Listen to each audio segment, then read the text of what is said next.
할렐루야, 아멘. 만나서 반갑습니다. 오늘은 창세기 17장을 하겠습니다.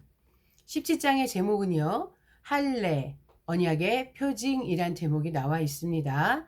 1절, 아브라함이 99세 때에 여호와께서 아브라함에게 나타나서 그에게 이르시되 나는 전능한 하나님이라 너는 내 앞에서 행하여 완전하라. 아멘입니다. 아브라함이 99세 때라는 말씀이 나오죠. 99세 때는 아브라함이 하란을 떠난 지 24년이 되었고 그의 첩 하갈이 이스마엘을 낳은 지 14년째 되는 해였습니다. 그런데 앞선 16장의 마지막 내용인 이스마엘이 출생한 기록이 나온 후 곧바로 13년이나 건너뛴 것은 그동안 하나님의 계시가 아브라함에게 없었던 것을 암시합니다. 이처럼 장시간 동안 하나님의 계시가 임하지 않았으므로 아브라함에게는 이스마엘에 대한 애착이 강해졌을 것이고 그를 통한 하나님의 약속의 성취를 계속 기대했을 것입니다. 이는 제18절에 이스마엘이나 하나님 앞에서 살기를 원하나이다 라는 아브라함의 고백에서 엿볼 수 있는 사실입니다. 또한 13년의 침묵은 본장에서 나오는 새로운 하나님의 계시와 약속을 아브라함이 매우 놀라운 사건으로 여길 수 있게 하는 이유가 됩니다. 그동안 이스마엘을 중심으로 자기의 기업을 넓혀 가려던 그 모든 생각이 결국 옳지 않은 것이었다는 것을 한순간에 깨닫게 될 때 아브라함의 좌절은 매우 심했을 수 있습니다. 그럼에도 하나님의 약속이 새롭게 주어지는 것을 통해 아브라함은 그 좌절의 혼란스러움 속에서 다시금 믿음을 일깨우는 계기를 가지게 된 것입니다. 아멘. 또 1절에 완전하라라는 말씀도 나옵니다. 아브라함은 믿음이 없는 세대 가운데서 도덕적으로 성실하고 깨끗하여 하나님과 교제할 수 있는 자세를 갖춤으로써 하나님의 완전하심을 보여줄 수 있는 모습이 되라고 하나님께로부터 명령받고 있는 것입니다. 한편 하나님께서 완전하라고 명령하신 이유는 두 가지로 생각이 됩니다. 첫째는 아브라함이 하갈을 첩으로 취한 것이 하나님께는 완전하게 보이지 않았기 때문입니다. 이는 아브라함의 지난 13년간의 삶을 한순간에 되돌아보게 하는 명령이었습니다. 둘째는 모든 인간이 하나님 앞에서 절대적인 의미로 완전할 수 없으나 그것을 추구하는 삶을 살아야 하기 때문입니다.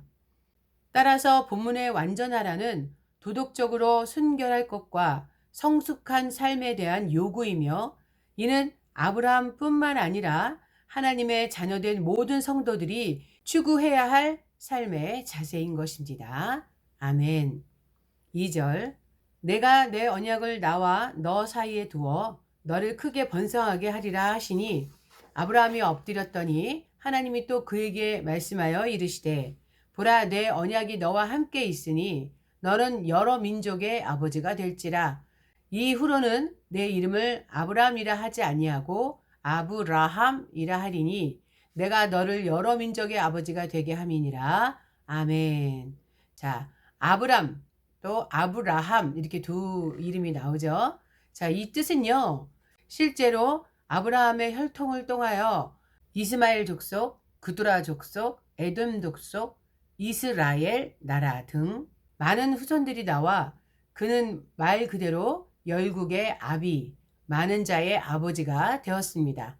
그러나 아브라함이란 이름이 가지는 예언적 의미의 진정한 성취는 아브라함의 믿음의 후손들인 바로 오늘날 성도들이 하늘의 별과 바다의 모래같이 많아진 데서 찾아야 합니다.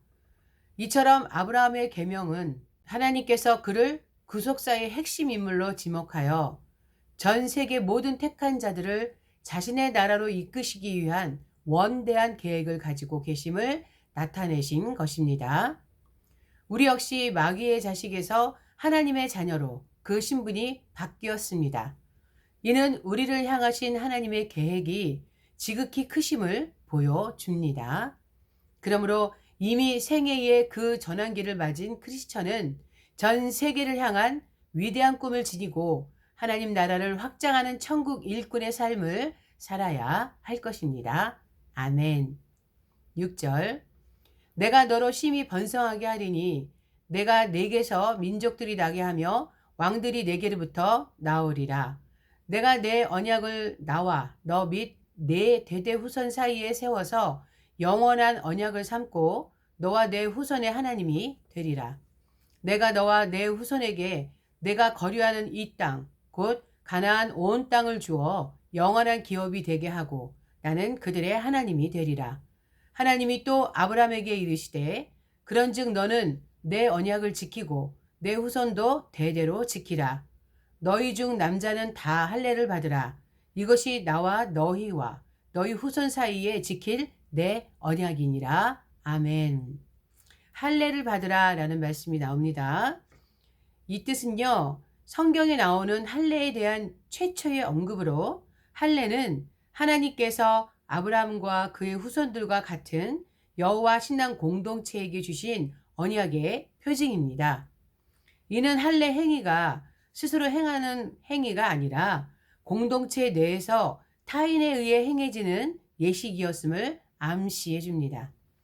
이는 할례를 통해 언약 백성의 공동체를 서로 확인해야 했음을 시사해 주는 것입니다. 아멘. 11절. 너희는 포피를 베어라. 이것이 나와 너희의 사이에 언약의 표징이니라. 아멘. 너희는 포피를 베라. 이것이 언약의 표징이다. 이런 말씀이 나옵니다. 이 뜻은요, 남자 성기를 덮고 있는 표피를 의미합니다. 여기서 기억해야 할 것은 이 표시가 언약의 표시라는 사실입니다. 따라서 할례는 제1절에서 8절에 세우신 그 언약을 이스라엘에게 기억하게 하시려고 그 몸에 두신 표시였습니다. 더욱이 몸에 표시를 해 놓을 때 사람은 가장 기억하기 쉬운 다른 곳에는 상처를 만들 뿐이었기 때문에 하나님께서는 전혀 상처가 되지 않으면서도 위생적일 수 있으며 더욱이 남자의 시선이 자주 머물러서 언약을 기억해 할 수 있는 표피를 택하셨던 것입니다. 이처럼 할례를 행한 것이 인간의 건강에 도움을 주기도 할 뿐더러 더 근본적으로는 영적으로 하나님의 택함받은 백성답게 거룩하게 살아가겠다는 헌신을 다짐하게 하기 위해서였습니다. 그래서 하나님께서는 육체의 할례를 통해 이스라엘 백성이 언약을 기억하면서 마음의 할례까지도 생각할 수 있도록 하신 것입니다. 아멘. 예레미야 4장 4절에 이런 말씀이 나와 있습니다. 유다인과 예루살렘 거민들아, 너희는 스스로 할례를 행하여 너의 마음 가죽을 베고 나 여호와께 속하라. 아멘입니다. 12절. 너희의 대대로 모든 남자는 집에서 난 자나 또는 너희 자손이 아니라 이방 사람에게서 돈으로 산 자를 막론하고 난지 8일 만에 할례를 받을 것이라. 아멘. 난지 8일 만에 라는 말씀이 나오는데요. 난지 8일 만에 할례를 하게 하신 것은 첫 번째, 산모가 부정한 기간인 7일을 지난 후 첫째 날이고, 두 번째, 한 주간이 지난 후 옛것을 벗어버리는 새로운 시작이라는 의미가 있기 때문입니다.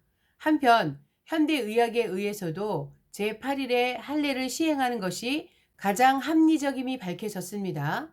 의학적으로 피가 응고되기 위해서는 비타민 K와 프로트롬빈이라는 두 가지 요소가 필요합니다. 비타민 K는 출생 후 5일에서 7일 사이에 가장 많이 생깁니다.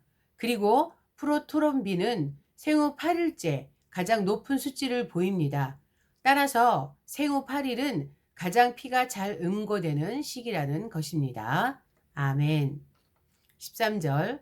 너희 집에서 난 자든지 너희 돈으로 산 자든지 할례를 받아야 하리니 이에 내 언약이 너희 살에 있어 영원한 언약이 되려니와 할례를 받지 아니한 남자 곧 그 포피를 베지 아니한 자는 백성 중에서 끊어지리니 그가 내 언약을 배반하였음이니라.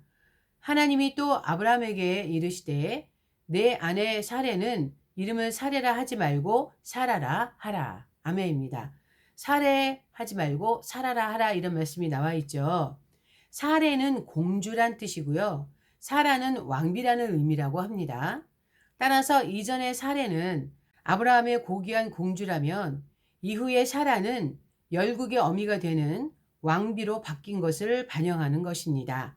즉 그들은 이 이름들이 자신의 삶 가운데 여호와를 모시고 살아야 함을 반영하는 이름이라는 것입니다. 아멘.